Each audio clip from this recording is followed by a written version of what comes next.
Management presents a skill set that is new to most employees. It's often a reason successful owner-operators never graduate to become successful business owners. The job of a manager is to support the people who work for them, not necessarily to do the work themselves. If you're ready to make the leap and want to offload some of your workload, you've got to start by defining exactly what you want. In yesterday's Hard Money Minute, I talked about time blocking, how to schedule your time with small deadlines so that you can budget your life on the things that you want to do and need to accomplish. In that video, I talked about making an activity list for everything that needs to happen in your life. Today, we'll get into beginning the process of offloading these tasks to someone else. So it all starts with the list. Identify those need to accomplish items that you may not really enjoy. This can be daily tasks like walking the dog or cleaning the bathroom. It can also be important business-related activities like building a marketing list, generating leads, or developing a website. You may not be sure what you should select for outsourcing. Start with the stuff that you hate doing or that you don't do very well. If you're honest, you'll probably find that many of these items are similar in nature. For example, data entry, reporting, or budget preparation. These are things that make my mind glaze over, but they're also important and need to be done. The first step in outsourcing these activities is to define them. Ask yourself the following questions. How frequently do these things need to be completed? How long should they take to get done? Can I make a short list of instructions on how I want them to be done, like what needs to be done and step by step? And then what is the ideal outcome for completion of these tasks? While data entry might be a daily task, budgeting and reporting probably only need to be done on a weekly basis at most.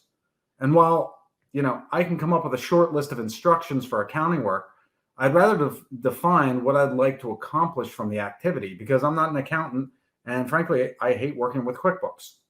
The idea here is to clearly define the task for someone that you do not know, right? Somebody that you might not even ever talk to. After you've answered these questions, hand the basic job description to somebody that you do know. Ask them to read what you've written and explain to you what you want from them based on the text. If they're close, then you're ready to move to the next step. If not, further explain what you want verbally and get some feedback on how you can improve the description. Then repeat this exercise with someone else that you know until you're sure that the job description is clear and understandable. When planning to outsource parts of your life, it would be ideal to find someone who is both good at the things that you hate, right? And finds enjoyment in these type of activities. Happy people do better work. So let's find people who are going to be happy making you happy. Make a list of traits of the type of person who might like to do this kind of work. The kind of stuff that you need done. List attributes that you'll need from that person. For a sales job, you don't want to hire somebody that hates talking to people. But for someone that, is writing computer code, that's probably not such a big deal, right? If you do your best work at 3 a.m. and you'll need to communicate with somebody in real time, make sure that they know what you expect. If you need to communicate with them and they're laying in bed, that's kind of a problem. Next, decide whether the tasks on your list need to be done in person or if the activity can be done remotely. While it's probably not feasible to clean your bathroom from halfway around the world, there are a lot of qualified, educated workers throughout the globe who will do a great job at a fraction of what you need to pay a U.S. employee or contractor. So finally, write a job description for your new hire. Include a clear, concise description of the work you need done. List the attributes and requirements for the position.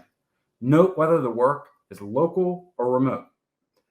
Defining what you want is the first step in building a successful team. This exercise will help you focus on finding the right people for the right jobs. It'll also arm your new team members with the information that they need to take things off your plate. With a little more room in your schedule, you'll be able to fill your days with more things that you want to do and not just those things that need to get done.